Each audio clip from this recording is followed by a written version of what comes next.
So ஒரு legacy எப்படி முடியக்கூடாதோ அப்படி முடிஞ்சிருக்கு மச்சான். ஒரு லெகசிக்கு எப்பவுமே ஒரு ப்ராப்பரான எண்டிங் வரும். அந்த எண்டிங் இவங்களால தர முடியல. ரொனால்டோ கீழேருந்து தூக்கிட்டு வந்தார் கஷ்டப்பட்டு. இப்போ அந்த லெகசி உடஞ்சிருக்கு. இப்போ இதுக்கப்புறம் கீழ் நோக்கி தான் போறாங்க. எஸ், கொஞ்சம் வருத்தமா தான் இருக்கு. என்ன பேசுறதுன்னு தெரியல. பட் இனி வேர்ல்ட் கப் கிடையாது ரொனால்டோக்கு. King living without a crown அப்படின்ற மாதிரி சொல்லிக்கலாம். வணக்கம் and welcome back to UV TV மக்களே. So FIFA world cup 2026 round of 16ல நடந்தது என்ன? ஒரு மாதிரி மனசு வலிக்குது. எங்க 2 பேருக்குமே மனசு வலிக்குதுன்னு சொல்லிக்கலாம். பட் 2 போட்டிகள் நடந்தது. ஸோ ஃபர்ஸ்ட் கேம் போர்ச்சுகல் ஸ்பெயினோட விளையாடி இருந்தாங்க. அந்த கேம் 12:30க்கு நடந்தது. ஸோ என்னப்பா நடந்தது லிங்க்ஸ் அந்த கேம்ல? ஸோ அதை எப்படி சொல்கிறதுனே தெரியல மச்சான். எனக்கு நோ வேர்ட்ஸ்ன்னு தான் சொல்லுவேன் அந்த மேட்சை பார்த்ததுக்கப்புறம். அப்படி ஒரு பேடான மேட்ச் மச்சான். நான் பார்த்ததுலேயே இந்த வேர்ல்டு கப்பில் ஒன் ஆஃப் த ஒஸ்ட் மேட்ச்னு சொல்லிடலாமா சிம்பிளாக? அது காரணகர்த்தா 2 டீமுமா இல்லை ஒரு டீமா, எனக்கு எப்படி அதை கேட்டகரைஸ் பண்ணுறதுனே தெரியல மச்சான். அந்த மேட்சை பார்த்தவங்களுக்கு ஃப்ரெண்ட்லி மேட்சஸ்லாம் கேட்குறாங்க.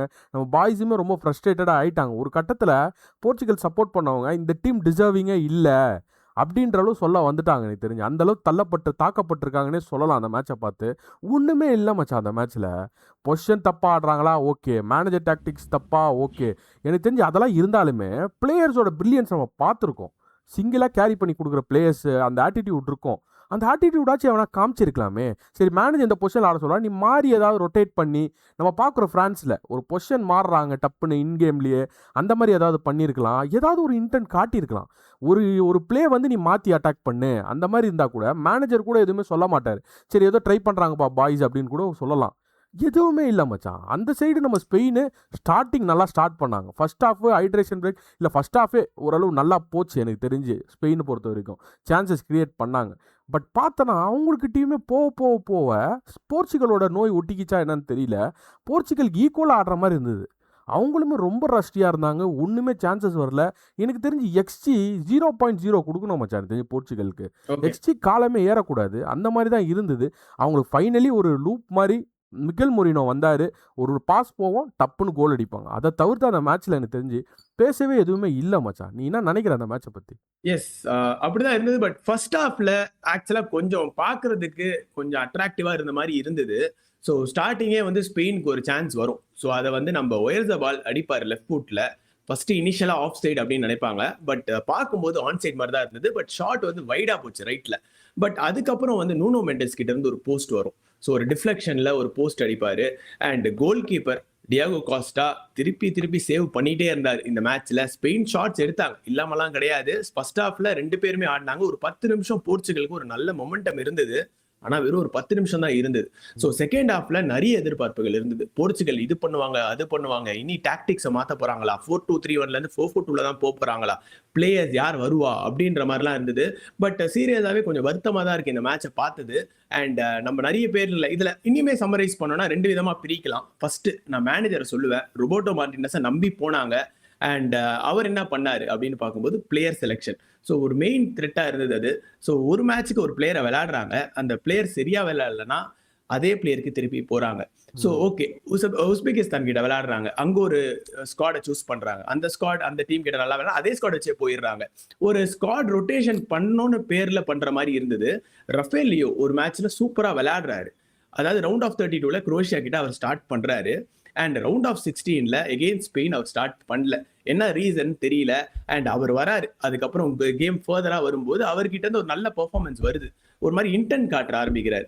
அண்ட் ஸ்குவாட் பிளேயர்ஸ் அண்ட் நெட்டோ எதுக்கு இருக்காருன்னு தெரியல. பிளேயர்ஸ் யாருக்குமே இன்டென்ட் கிடையாது. 2 பிளேயர் தான் இந்த போர்ச்சுகல் டீம்ல நல்லா விளையாடினாங்க ஓரளவுக்கு. அப்படின்னா டியாகோ கோஸ்டா கேரி பண்ணி கொடுத்தாரு. இந்த வேர்ல்ட் கப்பே அவருக்கு சூப்பரா இருந்தது. அண்ட் நூனோ மெண்டஸ் அவர் வேலையை அவர் கரெக்டா பண்ணிட்டு இருந்தாரு. அதுக்கு தவிர பாத்தீங்கன்னா 3 மிட்ஃபீல்டர்ஸ் இருக்காங்க, வேர்ல்ட்லயே பெஸ்ட் மிட்ஃபீல்டர்ஸ். அண்ட் ஸ்குவாட் அனலைசிஸ்ல பேசும்போது நம்மளே முட்டு கொடுத்தோம். சூப்பரான midfielders, Portugal one of the best midfielders இந்த வேர்ல்ட் அப்படின்னு தான் பேப்பர்ஸ்ல இருக்கு. அதான் உண்மை. நாங்க சொன்னது கரெக்ட் தான் எனக்கு தெரிஞ்சு. பட் அவங்களுக்குன்னு கொஞ்சம் ஒரு தெரியாதா என்ன பண்ணணும்னு. ஒரு பேசிக்கா அவங்க எல்லாருமே champions league winner. 2 player midfielders champions league win பண்ணிட்டு வராங்க. யூரோப்லயே பெரிய ஒரு ட்ரோஃபி அடிச்சுட்டு வராங்க. அண்ட் பிரீமியர் லீக்ல பிளேயர் ஆஃப் த இயர் எடுத்துட்டு வராரு ப்ரூனோ ஃபெர்னாண்டஸ். 3 பேரும் க்ளூலெஸ்ஸா இருக்காங்க. என்ன பண்ணணும்னே தெரியல. அவன் ரோலை அவன் பண்ற மாதிரி ஏனோ தானோன்னு விளையாடுறாங்க. எஸ், ரொனால்டோ இருந்தாரு. ஓகே, பெரிய டச்சஸ் வரல. அண்ட் ஓகே, எவ்வளவு வருஷங்களா இவரே நம்பின்னு இருப்பீங்க. 2006ல இருந்து ஆரம்பிக்கிறாரு மனுஷன். இவர் போர்ச்சுகலுக்கு ரொனால்டோ வர்றதுக்கு முன்னாடி ஒரு டைட்டில் கிடையாது மச்சான். சரியா? சோ போர்ச்சுகலுக்கு ரொனால்டோ வந்ததுக்கு அப்புறம் தான் 3 டைட்டில் எடுத்து குடுத்திருக்காரு. சோ அப்படி இருக்கும்போது இந்த மாரி ஸ்டேஜ்ல ஏதாவது ஒரு பிளேயர் ஸ்டெப் இன் பண்ணலாம்ல. கரெக்ட். அட்லீஸ்ட் ஒருத்தர் ஓகே ஒரு மாரி இருக்காருன்னே வச்சுக்கோங்க. மத்த பிளேயர்ஸ் கேரி பண்ணி குடுக்கலாம்ல. ஒரு மேட்சாவது கேரி பண்ணி குடுத்தாங்களா யாராவது? ஒருத்தருக்குமே இன்டென்ட் கிடையாது. ஓகே மேபி அவங்களுக்கு வந்து அடுத்த யூரோ இருக்கு மச்சான். சோ மேபி அதுக்கு கான்சன்ட்ரேட் பண்றாங்க. அப்படி போயிட்டு தொடச்சிட்டு போயிடுவாங்க. பட் இவ்ளோ வருஷமா அண்ணன் கஷ்டப்பட்டு இருக்காரு. அவருக்கு ஏதாவது ஒண்ணுமே பண்ணியிருக்கலாம்ல. இல்ல. ஒண்ணுமே பண்ண மாட்டேன்றாங்க. சீரியஸாவே வந்து அவர் ஒருத்தர் மட்டும் தான் அந்த மேட்ச் முடிச்சுட்டு அழுவுறத பார்க்கும்போது அவர் கண்ட்ரோல் பண்றாரு மச்சான். அழுவாம இருக்கிறதுக்கு கண்ட்ரோல் பண்றாரு. கஷ்டமா ஸ்மைல இருந்தது. காட்ட பார்க்குறாரு. பட் அவரால முடியல. ஒரு 41 இயர்ஸ் ஓல்ட் பிளேயர் அவர் எமோஷன்ஸ காட்டுறாரு. அவர் ட்ரை பண்றாரு. ஒரு சப்போர்ட் இருந்தா தானே முடியும். பெருசா கிளியர் கட் சான்ஸ் யாருமே கிரியேட் பண்ணல. அண்ட் இவங்க செகண்ட் ஹாஃப்ல வந்து ஒரு டிசிஷனுக்கு வந்துட்டாங்க மச்சான். எதுக்கு விளையாடணும் நம்ப? அப்படின்ற மாரி இருந்தாங்க. அண்ட் நீ சொல்லியிருந்த அவங்கள மாரி தான் போர்ச்சுகலோட அதே மைண்ட் செட் தான் ஸ்பெயினுக்கு வந்தது. ம். இவங்க விளையாடுறத பார்த்து அதே நோய் வந்து அவங்களுக்கு ஒட்டுன மாரி விளையாடுனாங்க. அவங்களாலயும் எதுவும் பண்ண முடியல. கரெக்ட். பட் நம்ம எல்லாருமே நெனச்சோம். இந்த மேட்ச் எக்ஸ்ட்ரா டைம நோக்கி தான் போது அப்படின்னு ம். நெனைக்கும்போது தான் ஒரு பிரேக் த்ரூ கிடைக்குது. ஒரு சூப்பரான பாஸ் அண்ட் மொரினியோ செம்மையா பொசிஷன் வந்தாரு. அண்ட் கோலையுமே ஃபினிஷ் பண்ணாரு. கோல் கீப்பருக்கு சான்ஸே கிடையாது. ஒரு ப்ராப்பர் பொசிஷனிங், ப்ராப்பர் ஃபினிஷ் அவர் அடிச்சு ஆஸ் யூசுவலா இந்த மாரி டைமுக்கு வந்து அடிப்பாரு அவரு. அதே மாரி இந்த தடவையும் அடிச்சு லீட் எடுத்து குடுத்து வின் பண்ணியிருக்காங்க. ஸோ ஸ்பெயின் வந்து ரவுண்ட் ஆஃப் 16ல இருந்து குவார்டர்ஸ்க்கு போறாங்க. அண்ட் ரொனால்டோ அதாவது ஒரு கேம் டு ஃபர்கெட்னு சொல்லலாமா? லாஸ்ட் டான்ஸ்ன்னு இருந்தது. But king living without a crown அப்படின்ற மாரி சொல்லிக்கலாம். But okay. ஒரே ஒரு நல்ல பாயிண்ட் என்னன்னா, ஒரு 3 டைட்டில்ஸ் எடுத்திருக்காரு போர்ச்சுகல் வச்சு. அண்ட் கிளப் லெவல்ல he has achieved a lot. World cup doesn't deserve Ronaldo. இல்ல போர்ச்சுகல் டசன்ட் டிசர்வ் ரொனால்டோ அப்படின்ற மாரி தான் நம்ம சொல்லணும். அண்ட் எஸ் லிங்க்ஸ் நீ என்ன நினைக்கிற அத பத்தி? ஸோ ஒரு லெகசி எப்படி முடியக்கூடாதோ அப்படி முடிஞ்சிருக்கு மச்சான். ஒரு லெகசிக்கு எப்பவுமே ஒரு ப்ராப்பரான எண்டிங் வரும். அந்த எண்டிங் இவங்களால தர முடியல. கோல்டன் ஜென்ரேஷனை வச்சுக்கிட்டு இப்படி அநியாய அட்டூழியம் பண்ணுறீங்களேடா அப்படின்ற மாதிரி இருக்குது.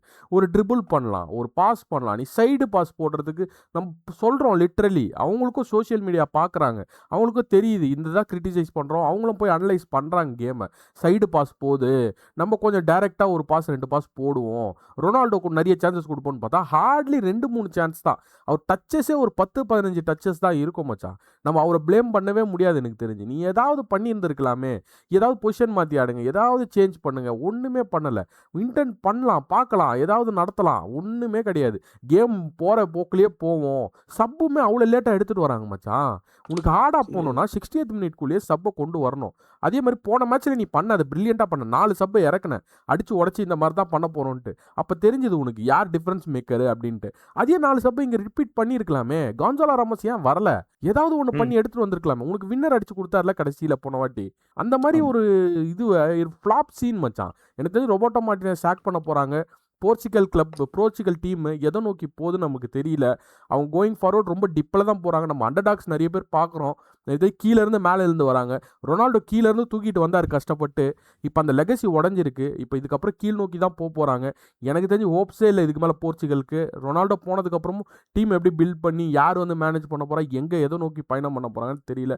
நோ க்ளூ மச்சான். Very bad for Portugal. And okay, எனக்கு தெரிஞ்சு ஸ்பெயின் வந்திருக்காங்க. கொஞ்சம் டோர்னமெண்ட் எப்படி போகுதுன்னு பார்ப்போம். அடுத்த மேட்ச் அவங்க பெட்டராக பண்ணுறாங்களான்ட்டு கோயிங் ஃபார்வர்ட் அதான் மச்சான் பார்க்கணும். ஸோ ஸ்பெயின் வந்து எகெயின் அவங்க வந்து குவார்டர்ஸ்க்கு போயிருக்காங்க. ஒரு நல்ல விஷயம். அவங்களுக்கு கிரெடிட் கொடுக்கணும்ல. ஸோ அவங்க சூப்பரா விளையாடினது காரணத்தினால அவங்க குவார்டர்ஸ் போறாங்க. அண்ட் அவங்க பெல்ஜியமோட விளையாட போறாங்க. பட் போர்ச்சுகலுக்கு the story comes to end மாதிரி தான் இருக்கு இந்த வேர்ல்ட் கப் பொறுத்த வரைக்கும். பட் இனி வர டோர்னமெண்ட்ஸ்ல புது மேனேஜரை மாத்தியே ஆகணும். அண்ட் அப்படி மாத்தல இதே மேனேஜர் வச்சு போனீங்கன்னா முடிஞ்சிச்சு உங்க ஜோலின்ற மாதிரி தான் சொல்லணும் சமரைஸ் பண்றதுக்கு. But yes link. ஸோ நம்ம நெக்ஸ்ட் கேமுக்கு மூவ் ஆயிடலாம். ஸோ நெக்ஸ்ட் கேம் வந்து பெல்ஜியம் விளையாடி இருந்தாங்க யூஎஸோட.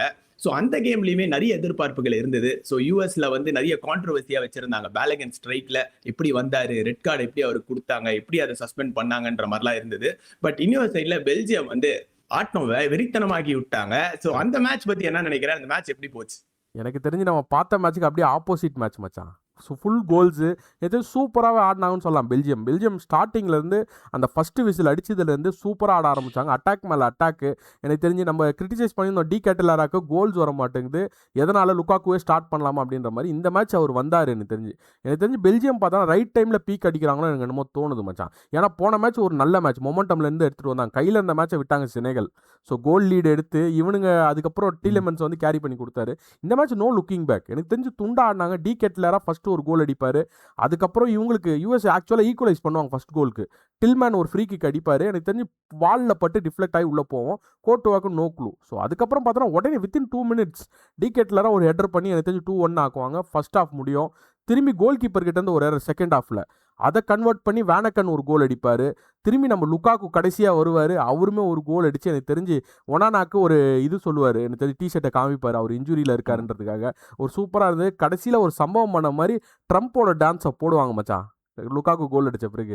கிட்டத்தட்ட ஓகே. ஆன் பாயிண்ட்ல இருந்தது. நீயாடா கொண்டு வர, நீ கேம்ஸ் ஆடுறியா, நாங்கள் ஆடுறோம்டா ஆன் பிச்சில் கேம் அப்படின்னு சொல்லி சூப்பரான டாமினேஷன். எனக்கு தெரிஞ்சு Belgium well deserved. USA hard luck.